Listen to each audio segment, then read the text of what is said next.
Last night's NTV Business Agenda with Wallace Kantai, they took the topic of technology and how Kenya plays into that space and brought in some clever people to talk about why is it that we're not getting to greatness, or even if we're there.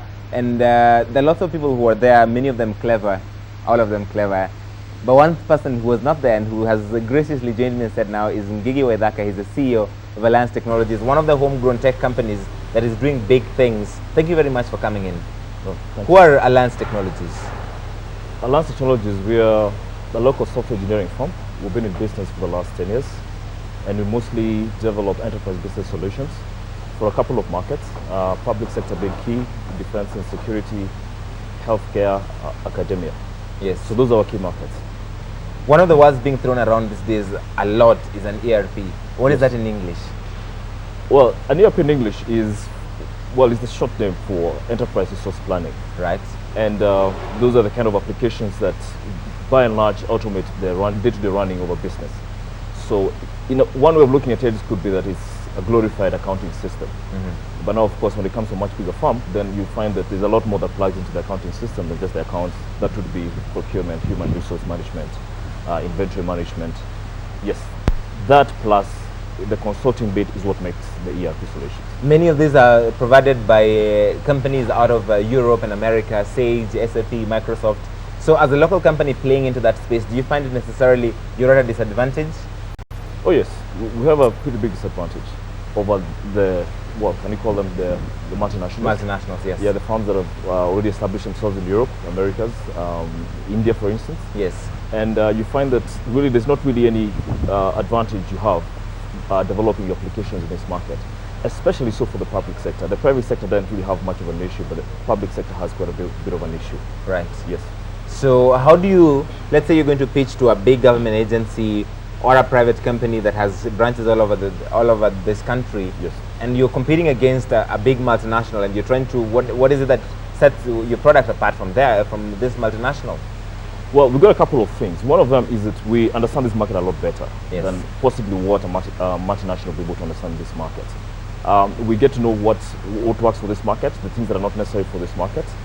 Plus, we make our applications targeted at a certain price range that is affordable for this market. If you look at, for instance, our definition of small and medium enterprise businesses, yes, in Kenya, and you look at the same for, let's say, in Europe, you find that someone who develops an application for an SME in Europe cannot just come and plug it in here to be an application for an SME in Africa. So there's quite a lot that we have to work on that front. Then the other thing is that, of course, we have a better maintenance and support network, this being where we're based. And selling or implementing the application is just one small bit of it. What about running it over the next 5-10 years? Yes. We're much better at that than them. But in terms of putting together and development of an application like an ERP takes a lot of money, a lot of skill. Is that skill even available locally? Yes. One of the things that I say, and if you maybe your boss also maybe participated in the show that we had yesterday, is that I think the Kenyan market has a lot of skill. We are not short of skill. For instance, we've been able to do what we've done by ourselves. 30 to 50 software engineers working on the enterprise resource planning applications. So I would not want to say that the skill is a problem, because software is not the kind of business whereby the more the people that you have is going to make the software better. Yes. There's actually an optimal number that you need to be able to develop some of these applications. Okay, but the complaint has been that the government seems to favor multinationals over local companies. I don't know if you've experienced that. Yes, in very many ways. I think one of the biggest problems you have is, first and foremost, the belief in local firms. One of the things that I say is that if you look at the industry, there's nothing special about software engineering as right, compared to, let's say, electrical engineering, civil engineering, architectural engineering, lawyers, doctors. And if you look at any of the others, you can be able to go and have your building, KICC probably built up by a local engineer. You go see a local doctor. But when it comes to software, you find that someone will ask you that if you've not, in quotes, treated someone in Africa, if you're a doctor, then there's no way you're going to be able to treat me, because that is one of the biggest issues that we have. That yes, we're always being asked for references in Africa, in America, and then you ask yourself, how are you going to get the references in Africa, true, in America, if you can't even have the references in Kenya? So you're caught up in a catch-22 situation. But the government is losing money if they're giving this contracts and tenders to international companies, because the profits go back there. The people who they bring in are expatriates who are paid ridiculous amounts of money and to stay at a big hotel in Nairobi. Yes. Yes, a lot of money. I mean, I think there's a study that was done by, I think, Kenya ICT Board, Accenture, last year. And if I'm not wrong, I think we probably, like the public sector itself probably does about 10 billion shillings in ICT every year in purchasing. Then if you look at how much of that is bought from products developed locally, not just a Kenyan maybe who comes in, becomes a broker for a multinational firm, you're probably talking less than 5%. So if first and foremost, maybe we can get 50% of that market, then you're talking about what, 5 billion shillings? But the most important part is that if we build a local industry, then we can actually be able to export even much more than, well, the 10 billion shillings. One point of view which has come out since the 140 Friday ICT debate a few weeks ago was that sometimes Kenyan companies and entrepreneurs have this whole one-man show syndrome. It is my business and I've got this. When you might perhaps, what is it called? Partner with somebody else, an international company, and increase your capacity and be able to get some of these contracts. Well, in a way that is true. There's quite a bit of one-man shows, but I also think that people don't really necessarily want to end up being a one-man show. It's possibly there's no environment. If you look, for instance, for the kids who come and go from campus, to kind of nurture them. Yes. To set up what you can call like credible companies.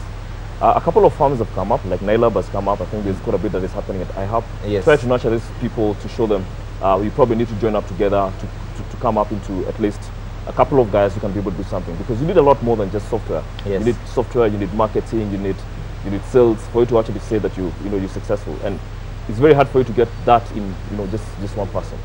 What would be the ideal situation where the government supports the sector, but the people who are in the industry also try and keep up and step up to be worthy? The ideal situation for me, I think, one is that the government, first and foremost, I think, what we're asking for is not a lot. We're asking first and foremost for a fair opportunity.